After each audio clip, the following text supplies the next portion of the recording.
It's Don here from the board. Thank you for coming along and checking out another one of our videos.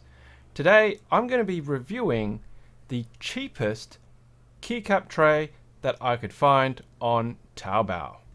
So I said in my other video that I had a bit of a mail day and I got some stuff finally in from a large order of things from Taobao, and today I'm looking specifically at one of those items, which was the keycap tray.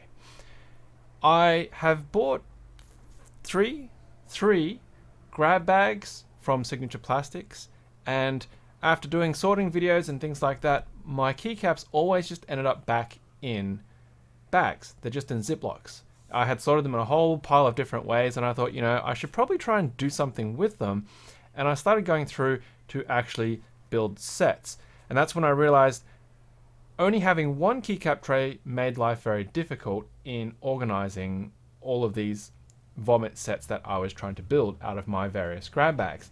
And so when there was a bit of a group buy that was happening for some stuff on Taobao, I thought, you know what, let's see if we can find some really cheap trays and get some and, well, see how they go. Because realistically, if they're very cheap, it's not that big a loss if they're not super effective or high quality.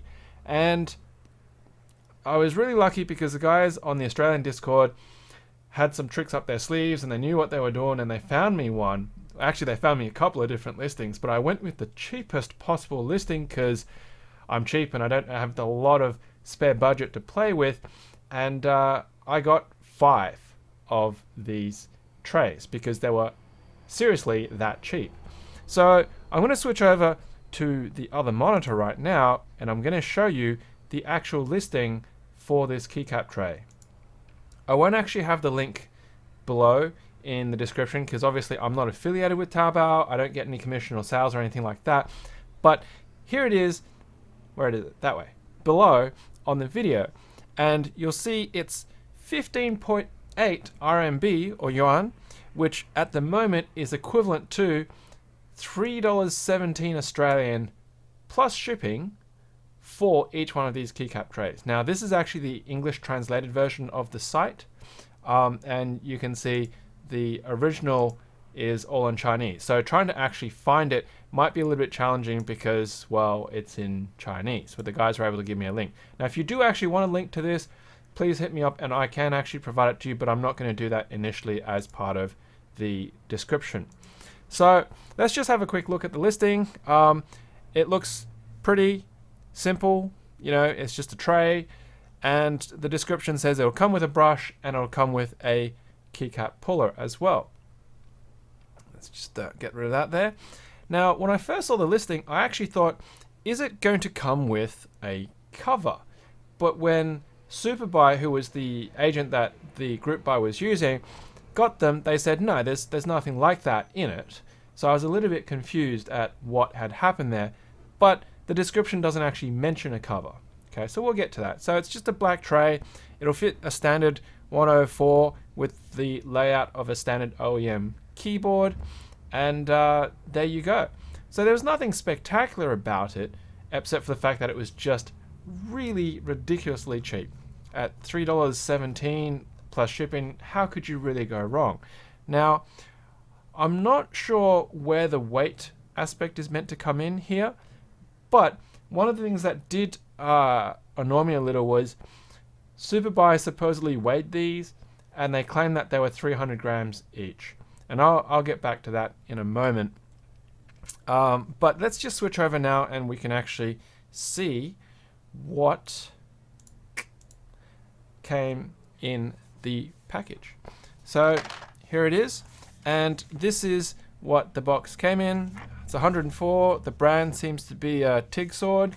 There's a clear window here with a clear plastic that you can actually see the tray itself, and it's just got the black or whatever that coloring I'm assuming it is there. On the back it's just got a website of probably the manufacturer on it, and it's sealed of sorts, but the seal has been broken because Superbuy opens stuff to check them anyway, as well as asking if you want stuff shipped. Now the first point that my confusion was solved by when I took it out was the fact that it does actually come with a cover. The picture shows it quite nicely, but it's just a thin plastic, flimsy bit of sort of packing type of material. It does actually work as a cover, so if you are looking for something to keep dust off your keycaps, then you should definitely keep it and not chuck it away, because it will fit over the top of all of that. Sadly for me, I was not aware of this, and so when stuff was being brought to me, the person who had organized the group buy had asked if I wanted to keep the packaging, and I said, oh no, you could probably unpack most of them, just keep one of them at least for me to do the video on.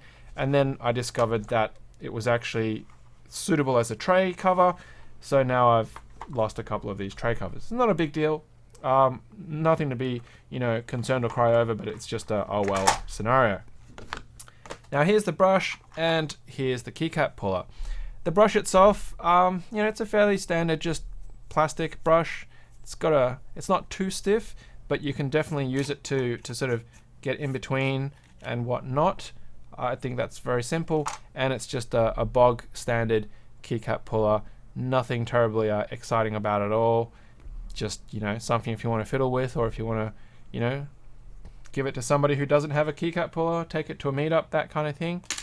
Now looking at the features of the tray itself, you can see it's actually a little bit bigger than a standard 104 keyboard. So if I line that up over to this side on the right, you'll see it actually juts out past the keyboard, and that's because it has these standoffs built into it in a couple of different spots. I do find it interesting that they put a standoff position there, but they didn't put any sort of in the middle to hold up any additional sort of support there, because the breakdown, I guess, is that's a 60%, that's a TKL, and then of course your full size.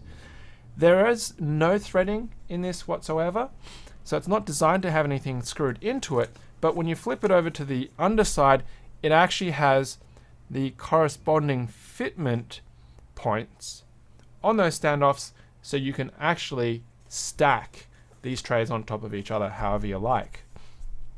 The other feature that I do actually find interesting and like, I don't know if the camera's going to show it up very well because there we go, the lighting, is the actual 1U, well, sorry, the stems, not 1U, but the majority of the stems have this little bit of a front support piece. So the implication of this, though, is that if you have a non-standard stem, like a square stem or a thick stem, that doesn't fit within that, this type of tray will not work for you because your keycap is not going to fit down against that. Now, not all of these stems have them because the spacebar stabilizer stems, for example, don't. Neither do the shift ones, neither do the enter ones on the keypad, numpad, and the enter and sort of stabilized keys. I don't know why they've chosen to do that, but they have for some reason or other. So that's just a very simple basic look at what you get in the package. Now, I do have a keycap tray from previously, and I had bought it from MassDrop. Now, the MassDrop one cost me, I think it was like $20-something by the time it came in the door with shipping. So the order of magnitude is significantly different. And this MassDrop one, I don't even remember the brand of it, but when you look at the underside of it, there's nothing particularly special or different about it. There's no sort of standoffs, whatnot, to help it stand up. It is a smaller size, so you can see by comparison they've compressed it significantly, so you're missing almost an entire 1U on the side here on the right, and probably about a half U on top. But it still holds a full-size keyboard. It just doesn't have the same sort of footprint. Now, it is a little bit smaller than a standard because I think they've shrunk a little bit of spacing as well in that orientation.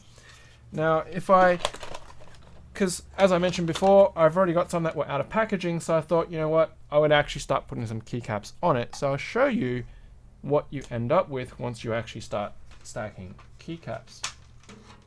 And here it is. So this is DCS, and then as I hold it carefully and rotate it, you'll see that these are all stacked and held in by those supports.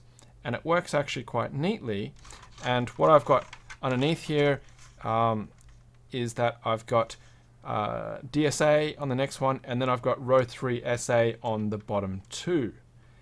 But what's really interesting is the fact that the actual height of these standoffs with the row 3 SA just fit. They just fit.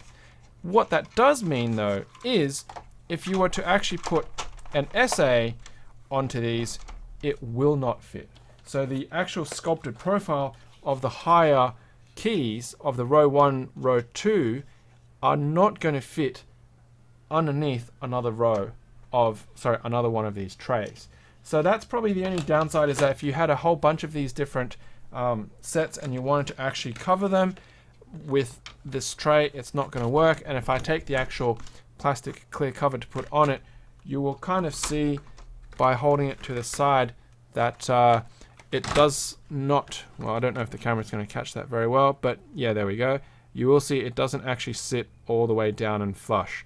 So just be aware that if you do intend to look at this particular version of these keycap trays, that it will not support SA fully. Okay. Now, going back to my disappointment in regards to the weight, actually, while I just did that, you can see pressing here in the middle, because it doesn't have that support, it makes the whole thing flex, but there is a support there. So this side is moving up when this is being pressed. So if they had put another support strut sort of here, then it probably would reduce that. I can understand why they wouldn't put one on the bottom as such, because the spacebar does hold that space as it is. So, and that makes it, you know, relatively quick and easy to sort of work with and to stack the different trays that you've got. There we go, fit that in. But going back to the weight, so the Superbuy agent said it was 300 grams, and I ended up being, my objects apparently ended up being weighing at 334 grams each, was how much was actually ended up on the group buy sheet. Now, I'm not making complaints against our group buy organizer, because it's not his fault. He's purely going off what Superbuy has provided with their weighing. But I was like, how can one of these trays, even with packaging, weigh as much as a can of Coke? And of course, when I got home after the meet and I got one of these things, I actually put it on the scales, and it actually turned out that it was only 254 grams. So we're talking about 80 grams difference each, and 80 times 5 is, you know, like 400 grams. So that's quite a big difference in regards to the extra weight that they're charging for shipping these. Now, I do realize that there is probably going to be additional weight being added for like packaging, you know, cardboard and foam and all that kind of stuff. But I don't know how Superbuy works in if they charge it by the total package, or if they charge it by the package and then they add another value on top that's a percentage, or they bundle everything and then they weigh it. It's all a little bit confusing for me, because obviously I didn't run the buy. I didn't do the organizational part of it. So I can't really make that much of a complaint in that context, but I do wish that when, you know, they had weighed it, that they were a bit more honest and said that it was actually 250 something plus potentially shipping weight, as opposed to just going, no, it's 300 grams, and then it ending up being 334 grams each for all 5. Now, would I get more? Yes, I would. Even with the extra weight that they're charging with the shipping, because it's by certain brackets of weight, at $3.17, it's still way cheaper than I paid for this one on the top that I got from MassDrop. Do I need more than 5 trays? The logical person in me says no. The Keycap collecting, grab bag buying, mechanical keyboard enthusiast says yes, because I still have like 2.5 bags worth of keycaps right here next to me that have not been put into sets. I've only done these with legended keys, so I've actually still got blanks that I can still put together and build as full sets. What am I going to do with all of these? Well, you know, I've still got keyboards that will need caps once I build them and things like that. as well as the fact that I can offer them to help out people in the community or sell them, give them those prizes, so on and so forth. So having more trays is definitely within my interests, and being so cheap, even with the shipping aspect in it, is much more affordable and within budget for me to have more of these trays. Of course, the question is, how many more of these trays am I going to get? And at what point will I stop getting trays because I'll fill them up? I think the real answer is going to be when I get enough grab bags that I can actually fill and complete these key sets, which then will allow me to take them off the tray and then start building new key sets as well. So there you have it. $3.20 for one of these plus shipping. Has supports, does have a clear plastic sort of tray to protect your keycaps from dust. It's, you know, thin, flimsy, but it does the job. Stackable, and yeah, well worth the price and effort. So that's it for my review on these. I hope you enjoyed that. If you did, please hit like. And of course, if you want other people who are looking for trays to know about this and think about it, please hit share. If you come across our channel and you're not a subscriber, please hit subscribe as well, because that means you'll always find out when we have new and different videos on all sorts of stuff related to and about mechanical keyboards. So thank you very much again for checking out the video, and until next time, happy clacking.